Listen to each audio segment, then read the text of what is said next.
జ్ఞాని నిత్య సన్యాసి. గృహస్థ జ్ఞాని కుటుంబ సభ్యులతో ఆనందంగా గడుపుతున్నా కూడా అసంగ చైతన్య స్థితిలోనే ఉంటాడు.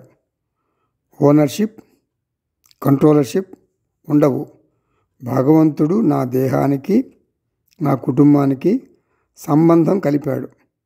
నా కుటుంబ సభ్యుల భవిష్యత్తు, నా భవిష్యత్తు భగవంతుడి చేతిలో ఉంది. భగవంతుడే ఈ పరిస్థితులు కల్పించాడు. భగవంతుడే నన్ను, నా కుటుంబ సభ్యులను తన ఇష్ట ప్రకారం తనలోకి తీసుకుంటాడు. ఇటువంటి ఆలోచన సరళి అన్ని వేళలా జ్ఞాని సుప్త చేతన మనస్సులో ఉంటుంది. కాబట్టి జ్ఞాని నిత్య సన్యాసి.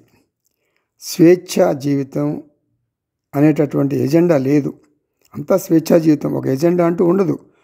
పూర్ణత్వం కోసం ప్రయత్నం చేయడు, పూర్ణత్వంతో పనులు చేస్తాడు. జయాపజయాలకు అతీతంగా ఉంటాడు. నా దేహం, నా మనస్సు, నా కుటుంబం, నా సంపదలు అన్నీ విశ్వరూప ఈశ్వరునికే చెందుతాయి. నేనెవరిని? నేను సాక్షి చైతన్యాన్ని.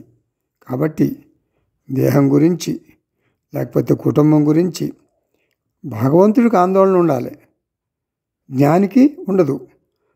ఆత్మ పూర్ణ, కొత్తగా పొందేది లేదు, పోగొట్టుకునేది లేదు.